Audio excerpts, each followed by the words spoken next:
Hey folks, this is the second of two videos, and in the first one I was doing a bit of a chat around like critical thinking, especially when it comes to like reading stuff on the internet. In particular, I find that the more software developers that are turning to the internet to go like learn about how to, get into the industry, how to improve as software developers, like you can't lose the critical thinking skill. And just because someone says it, including what I say, right? Like you must form an opinion about it. Take what I say or anyone else says as a grain of salt and form an opinion about it, right? So it's just perspective. You want to try and collect different perspective and form yourself, right? Collect data points and come up with an opinion on things. And so the previous video, I was talking about a couple of different posts on social media, and kind of some people offering perspectives on things and trying to like share this idea that, in some cases, I'm like, I don't think this person is the right qualified person to talk about this. And then I also tried to call out that for one post, like I was in favor of it, so it's easy for me to, disagree with the others that are disagreeing, like kind of thing. So, and then the other way around. So, like if I agree with a post, or sorry, if I disagree with a post, it's easy for me to like, I don't know, kind of it's harder for me to go find like the value in the post if I disagree with it. But we like always want to be trying to like extract information even if we don't agree with something, like understand it and then use it to like form an opinion about it. And so in this video I wanted to talk a little bit more hands-on in the workplace and less about like social media posts, but I wanted to tee it up with like, let's get some critical thinking going. So in this video, I wanted to talk about something that is, it's a little bit of perspective about how, like the fact that in the workplace, not everyone works the same way. And what I mean by that is like there are sometimes individuals, I would say it's a little bit more common with junior people because I don't think that it scales really well into higher levels, but there are individuals that it's not it's not sort of their first instinct to like to dive deep into certain things. And what I mean by that is like the if we take the inverse, it's pretty common, I would say, for a lot of developers to want to like it's almost like to tinker, to take things apart, to like, okay, I see this on the surface, but like what's happening behind the scenes? How does this work? I want to understand it, right? Like it's pretty common to have this natural inclination to like want to just like understand how things work. And I say that because I think that is the most common, but that doesn't mean that's everyone. And what can happen in situations like this is that if you see that more commonly people do this, you may form the expectation or the belief that everyone does this. And what ends up happening is that when you're working with others and they don't work like this, you become frustrated because it either seems like they're not able to do their job properly, you might feel like they're not intelligent, it might feel like you will form opinions about this stuff, but the reality is, oh, is my hand bleeding?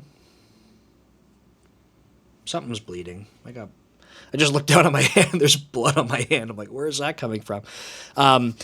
The reality is that in these situations, it's like it's not because someone's not intelligent, it's just like someone is different than you. And so the sort of dichotomy that I want to talk about is like the difference between individuals that have a natural inclination to want to go understand things, take them apart, see how they work, versus the people who are just like, give me the list of things to do and I'm going to go through them. The reason that I think that this is super important is that I think that as software engineers and engineers in general, we want to move in the direction of like understanding things because this is how we can analyze things. We can take data points and do an analysis, form an opinion on them, make suggestions on things. I feel that when you move in the direction of trying to understand and get that deeper understanding of whatever the thing you're looking at is, that's where you can make better informed decisions. And that is truly what I feel like drives a lot of engineering. So, to give you an example, like if there was, sets of data that were being collected in a system, okay, and there's, months of data and the granularity sort of like at, the minute level or something, right? So lots and lots of data to go over and a bunch of different signals, and you can see this stuff on dashboards, you can query against it. If you're in a situation where to do some work, someone was telling you like, I don't know, like here's some things I want you to go look at and like report back on them kind of thing so we can go make a decision.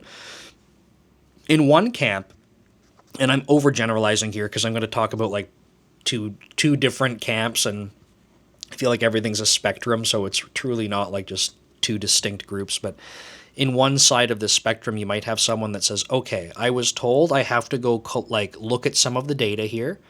So I will go do that, and I will report back and basically just do what I was told, which was go look at the data.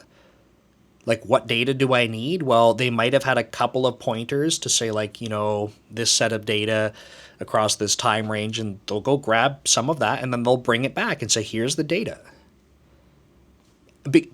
Because that's what they were told to do, right? So in their mind, they're going, I'm getting my work done. Like, I'm doing the right thing. I got the data. Now that I've brought it back to who was asking for it, now we can go do the next step. And it's because they took it literally, right? Like, go get this data, bring it back. And so I'm framing it this way because you might have heard what I said and you're already like, well, that's all they did? Or you might have heard that and you're like, yeah, I don't understand what's wrong with that. And well, nothing's wrong with it. It's just that some people will hear that and go, well, like what did they go understand about that data? Right? And other people will hear that and go, yeah, they just did what you told them to do. Like, I don't understand why you're still talking about this. Now, if we take a different approach here, you might have someone who heard that. So they were told, hey, go collect this data. And what they do is they go look across the data. They're looking at different variations of this. They're trying to say, okay, well, if I look at this time horizon versus this other one, do I see a trend? Do I see a difference? If I split this signal up, do I actually see that, signal A versus signal B? Like, signal A is the overwhelming one here, and it's kind of masking maybe this underlying problem with signal B. So signal A is introducing some noise, hiding a problem in signal B. And they start taking these things apart, and they start looking at them, and they start trying to form an understanding. Now, they bring that information back to the group or the person that was asking for it. Now, you might have heard that and you're nodding going, yeah, that's what I would expect to do. They're going and analyzing these things and getting a deeper understanding. Or you might have heard that and said, well, no one asked them to do that, right? Like, that sounds like you're just creating extra work. So, like, which one of these is right and which one's wrong? And the answer is both and neither, right? Like, it's not that one is right and one is wrong. It's just that one of these, there's more of a natural inclination to, like, what I would call an engineering mindset, which is generally trying to have a deeper understanding of how things work. And I say this, again, not to say one is right and one is wrong, even though I'm telling you, like, I would rather someone lean into one other side of this. And it's just because I feel like over time that is a skill that you want to build up because it will benefit you. It's not that it was wrong to do the one versus the other, because it's going to depend on if the person was clear about their expectations and what they wanted. So I wanted to talk about this. Am I getting paged? No, we're good. We're still safe. I wanted to talk about this because depending on your level and who you're working with and these types of interactions, you may have an interaction like this and you're frustrated because you're like, why is Billy not ever diving into this stuff? Like, Billy clearly doesn't understand what's going on. And in Billy's mind, he's like, I'm just doing what I'm told here. Like, what the hell, man? Like, why do you talk to me like I don't know what's going on? Or like, why do you Why are you getting frustrated with me? I'm literally doing the things that you're asking for. And it's just because there's a difference of opinions in what the expectation is. This might seem like a silly thing to you, and you're like, I don't really get it. That's fine. It's probably my fault in how I'm delivering it. But I wanted to talk about it because it's a point of contention. I have seen this happen many times. And I've seen it happen across, like I said, it's more common that you have more junior people that kind of do the more surface level thing. But I have seen frustration from all different levels on the other side. So like junior up to, people that are levels above me being frustrated with people going like, why aren't they diving into this stuff? Why don't they do that? Like, that is my expectation.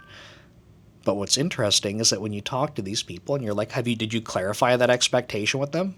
Well, no. That's just what I expect. And it's like, well, that's just not how their brain works. So guess what? You're going to keep getting frustrated. You have to coach people through this stuff. Otherwise, you just continue to be frustrated and you'll probably reach a point where you're like, well, this person sucks. And it's like, they don't suck. It's just that they think differently than you and they've never had that expectation raised to them. So that does require coaching if that is a behavior that you want to have. So, I like I said, I wanted to talk through this because I think there's going to be different people that watch this, and depending on what side you're closer aligned to, those scenarios might either trigger you or not, because you're like, that makes sense, or it doesn't, right? It's opposed to how you think. But now what I would like for you to do, depending on which side you're on, is to think about your interactions with others, right? Are you the kind of person that does dive into everything, try to understand it because it's just like naturally how you approach things? And have you worked with people where you're like, dude, like, why are you not doing that? Like, what do you mean you pulled a couple charts and you pasted it in here and like now you think you're done? Like, what do you mean you're done, pal? They might be done based on their understanding, right? Like, that's just how it is for them. So my homework for you is to go think about that. Go think about those interactions. Think about the last time you worked with someone. Were people clear with that expectation that there's supposed to be a deeper analysis? Or was it go grab the data, right? Like, how you try to clarify those things can change a lot in what someone does. And if you're on the other side of this, right, where you are the kind of person who just kind of checks the box, does what you're told, someone says move faster, you go, okay, I'm moving faster. Are you just doing it to check the box?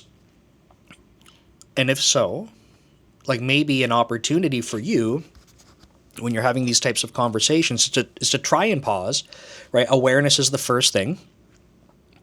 Having awareness doesn't like fix things, but awareness lets you have more opportunities to interject and try to have change.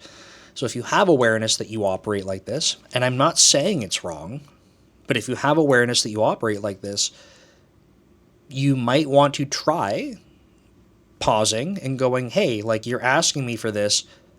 Are you actually asking for an analysis, right? Like, are you asking for data to be collected?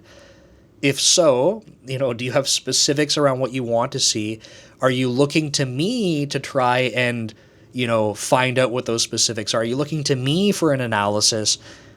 Try to pause to ask those questions, because maybe what's happening is that person is expecting that. Maybe they're not, I don't know, but maybe they are. And you're missing that, and it's not your fault necessarily. It's just communication differences between different people, right? So that's homework for you. Anyway, that's the video. I hope that was maybe an interesting kind of perspective, different ways to look at how different people work. And this is just a friendly reminder that there's all sorts of differences in how people work. So if you're experiencing frustration with different people, a lot of the time we get frustrated just because people work or behave differently than like what we expect, right? But they could say the same thing about how you work and behave. So if you're experiencing different, and maybe it's completely unrelated to what I just talked about here, but it's just a reminder that if we're different, there's nothing wrong with being different. It's just like, we got to have conversations about these things. And that's how we work effectively together. The more time that you spend with people on a team, the more that you learn about these differences, and the more that you overcome them naturally just because you spend time together, right? But if you never try to understand these things, or you never try to make progress on them, then if you have friction in the beginning, you'll probably continue to have friction because no one's ever trying to improve it. So just some different things to think about. Hope that helps. If you have questions on software engineering, career development, that kind of stuff, leave them below in the comments. You can go to codecommute.com and submit questions anonymously, and I'm happy to try my best to help. I'm just a guy sharing my experiences and perspectives, and you need to inform yourself and have your own opinions and perspectives on things, not just take mine. So hope that helps. See you in the next video.